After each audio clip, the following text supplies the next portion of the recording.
Oh man, that felt so freaking good. Not because I dislike Utah. That's not in frame enough for my liking. I'm gonna adjust this. Close enough. I actually really like Utah. I like a lot of their players. I am excited for that market. I lived there and there's potential for me to move back there.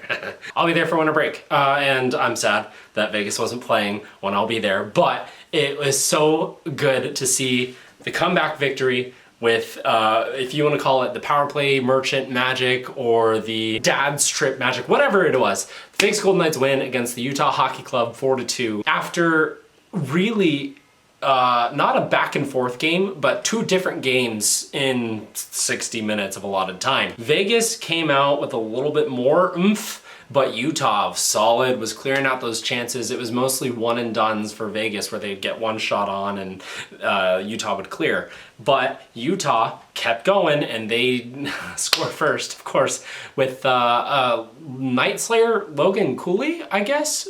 This is his third goal of the season. Two of those have been against us. One last time they played against us, and then now this one. Just a really good play from Utah. Their passes were really crisp and they played like they wanted it, and their speed picked up after this, and they dominated the rest of the first period and the first half of the second period. And the reason that we only were down by one heading into the second period was because of Adin Hill. Phenomenal performance from him tonight, and that continued in the second period, albeit after allowing another goal to Utah, this time from Mikhail Sergachev on the power play, which, hey, good for Utah. We had a lot of dumb penalties on our end from Vegas throughout the night. White Cloud grabbing the visor, like, dude, what are you doing? And on this time, Utah was able to capitalize on it, and so good for them. You know, I guess they can get to and feel good, but I really did not think that Vegas was going to come back because they did not play well for the first half of this game. They just lacked urgency. I don't really know, or Utah had much more of it, and I don't really know what the difference is. But at the 13-minute mark of the second period, Vegas responds with a power play marker of their own, and if you didn't see that, who would you think scored the power play goal? Who has single-handedly, allegedly, solved Vegas's power play struggles for the entire history of this franchise? Tomas freaking Hertl. They stream in Eichel to Watt to Hertl, and he backhand flings it in, and it's a 2-1 game. And Vegas, I don't know what happened to this team. This is literally the first time in 8 years that Vegas's power play has been good. We were 21st ranked last year at this time, and the highest we've ever been ranked was 9th. I don't know what happened that year, because I don't believe it. It was a very hot and cold season, I guess. I don't know. I don't remember. This is by far the best Vegas's power play has ever been. And I know we're only a month into the season and whatever, but this is where some of the more penalties happen, and one goes to Utah after Vegas scores on theirs, because of course they can't have Utah's crowd be like, too many penalties called on our team, and there's a holding that you're gonna call after the QB was sacked, or wrong sport. Utah complaining about refs. I don't know what else is new. Maybe try scoring in the second half of the game. Okay, this is getting too real. Adin Hill said no to that. They just did not they had opportunities, but they could not pass Adin Hill after that. He was really solid tonight. And yes, a lot of Utah shots weren't exactly cross ice, getting Hill moving back and forth, but he was in position. He stood on his head when Vegas didn't do great in their structure. They had a lot of quantity of shots, and that wasn't enough for them. It was a spray and pray, and they did not pray hard enough or couldn't figure it out. And it didn't help Utah that Vegas, after they tied it, just really really found their urgency. I don't know if the dads came down during half, like they were just like, hey, look at us, like we're here, remember, get your act together. You know, I didn't pay for all these hockey lessons and steal you out from your school to take you to a fake dentist appointment for years to just have you blow a lead to a brand new hockey team. Bob Eichel did that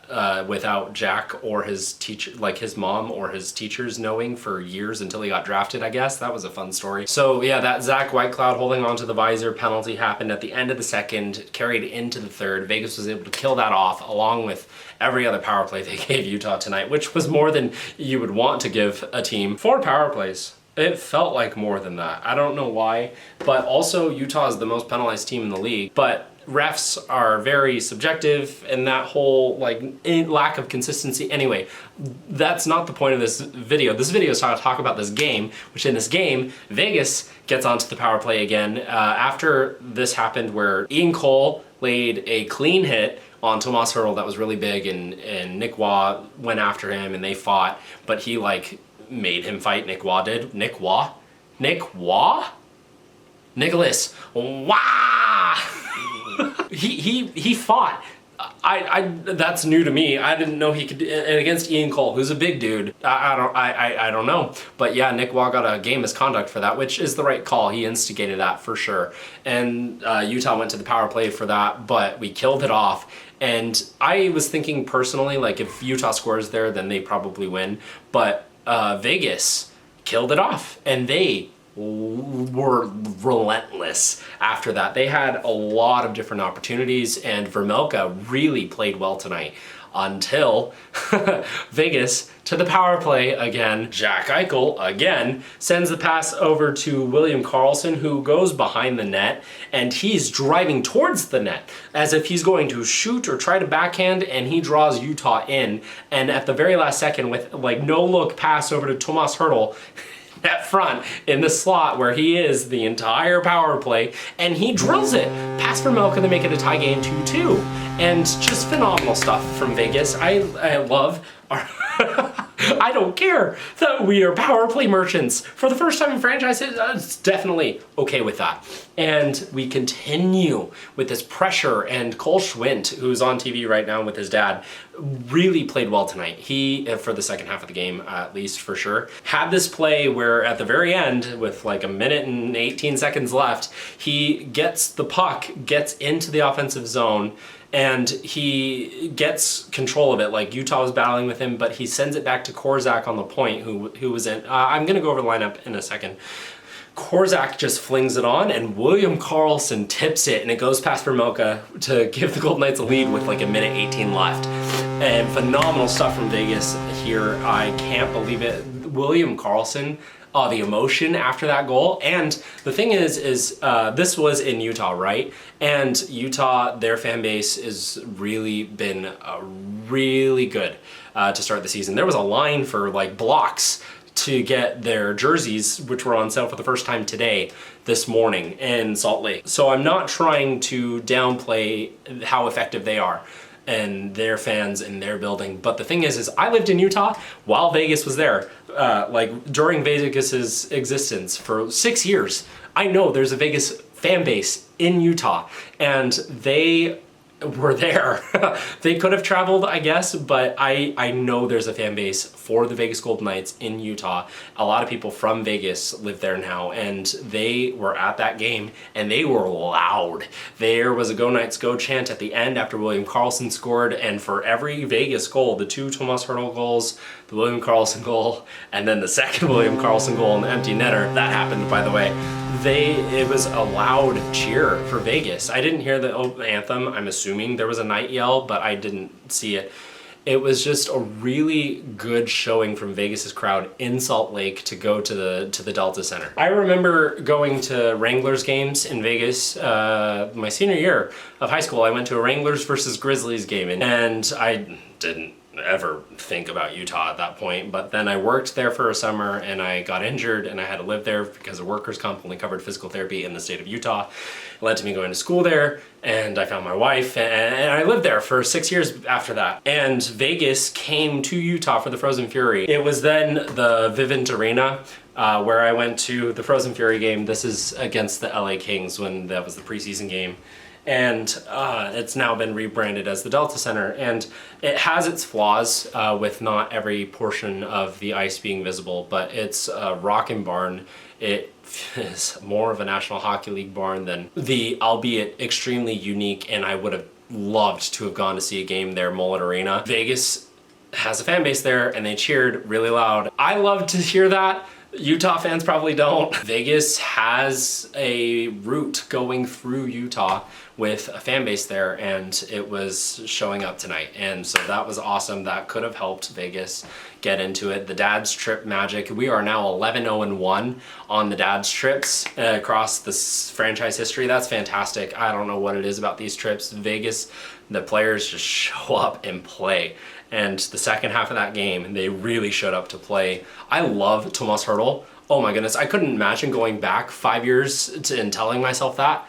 I love that guy. Are you kidding me? He has single-handedly solved Vegas's power play. I don't know. All we needed to do to become a top 3 power play in the league was add Tomas Hertl. William Karlsson, OG Misfit, and hey, I didn't even mention this. Brayden McNabb got an extension today for $3.65 million, which is 4% of the cap. His previous cap percentage hit when he signed an extension 3 years ago was for 3.45%, so a slight raise in that regard. Monetarily, it is a raise for him, and I'm happy for that guy. He doesn't score. He can. Oh my goodness, some of the goals he scores is phenomenal, but he is definitely a big hitter and shot blocking machine. Him and Martinez were a double-headed hydra that you try to chop off one of their legs with a block shot and 3 more go back in its place. I don't know what I'm talking about. He's one of the very few players since the stats were tracked for block shots or whatever to record 1,000 hits and 1,000 block shots. And so he provides a lot of that. He's a leadership role without wearing a letter on his jersey, and the locker room loves it. When he came out onto the ice after his contract extension was announced, they all cheered. That's phenomenal. You love to see it, and maybe that happens for everyone. I don't know, but the fact that it happened for him on the road trip, like, it's just great. Love that for him. And our D core is locked up for a while. We played with 7 defensemen tonight. Caden Korzak was in, and he slotted in as a forward. So we didn't play 11-7. We played 12-6 with Caden Korzak as a forward, who eventually was on the point. I think after the first half of the game, Bruce Cassidy switched up his systems because he was on the point. He sent in that shot that William Karlsson, to the game-winning goal that he tipped in was from Korzak on the point. And so I'm not sure how that switched up throughout there. We did play without Nick Waugh for the last 15 minutes of the game, and so we're down to 10 forwards, but it didn't matter. Vegas came through. They won. They were clutch in that victory. Victory Flamingos, and it's my son's birthday tomorrow, so happy birthday to him. Birthday win. Son's turning 5. It's so weird. 5 years ago, Vegas played a back-to-back, and they lost the first one, which was the first game that he was alive for. And okay, whatever. We didn't have a name for him yet. And then we named him Logan James Fleury. Fleury after the goaltender. And Fleury had a shutout against Calgary Flames 6-0 the next day after we named him that. And I just, fun story, just into my personal life about this. Happy birthday to him, and Vegas wins in Utah and unfortunately that's the last time we're going there for the season, and all 3 of our games against Utah are done before December. That's crazy to me. We play them 3 times in October and November, and then not at all the rest of the season. Who knows? Maybe come playoffs. Utah, I really like a lot of their players. Ramelka, Cooley, Michelli, who fell down a couple of times. Something was weird with the ice. The net got knocked off a couple of times. There was one point where Brett Howden almost could have maybe scored a goal where he grabbed the puck behind the net. Ramelka was kind of out, and he went for a wraparound, Howden did. And at that time, Bukestad came in, knocked the net off, and it went on underneath the side of the net, and so it's no goal. If it had been going in that direction, that would have gone in the net, not underneath it. Before Bukestad knocked it off, and then Bukestad knocked it off and it went in, then it would have been a good goal, I think. Because I also thought that a player knocking off the goal was a delay of game penalty, but I know the goalie, when the goalie does it, and it's like on a breakaway or whatever it is, but I don't know. I'm a fan, I'm not an expert. That's gonna be it. What a game. I love that game. Love the second half of that game. That's gonna be it for Game 17's Nightly Review. Thank you so much for watching. Have a good night.